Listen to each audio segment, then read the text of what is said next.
இன்னைக்கு நான் simple and டிஃப்ரெண்டான ஹைதராபாத்தி சிக்கன் தான் ரெடி பண்ணியிருந்தேன். சூப்பராகவே வந்துருந்துச்சு. அதுக்கு நான் கொஞ்சம் பால்ல பாதாம் ஊற வச்சு வச்சுக்கிறேன். 1/2 கேஜி சிக்கன் எடுத்திருக்கேன். அதில் கொஞ்சமாக இஞ்சி பூண்டு பேஸ்ட் 1 கப் தயிர் ஆட் பண்ணிக்கோங்க. இதில் மிளகு, சீரகம், பட்டை, கிராம்பு இது எல்லாத்தையும் ஆட் பண்ணிக்கோங்க. அரைச்சி வச்ச பாதாமையும் ஊற்றிக்கலாம். இப்போ இதில் நான் மசாலா தான் ஆட் பண்ண போகிறேன்.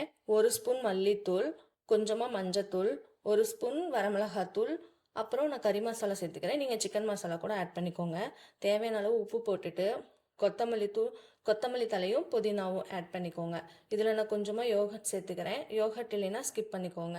வெங்காயத்தை ஆயிலில் ஃப்ரை பண்ணி வச்சுருக்கேன்.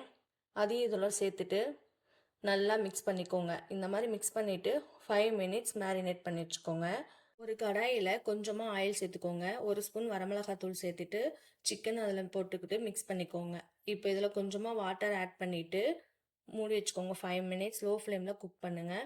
5 மினிட்ஸ் கழித்து ஒரு பச்சை மிளகாவும் கொத்தமல்லியும் புதினாவும் ஆட் பண்ணிவிட்டு நல்லா மிக்ஸ் பண்ணி எடுத்திங்கன்னா டெம்ப்டிங்கான ஹைதராபாத்தி சிக்கன். இது சிம்பிளாக இருக்கும். நாங்கள் பிரியாணியோட சாப்பிட்டோம். நீங்கள் சப்பாத்தியோட ட்ரை பண்ணுங்கள். செம்ம சூப்பராகவே இருக்கும். இந்த மாதிரி வீடியோஸ்க்கு மறக்காமல் நம்ம சேனலை சப்ஸ்கிரைப் பண்ணிக்கோங்க. தேங்க்யூ.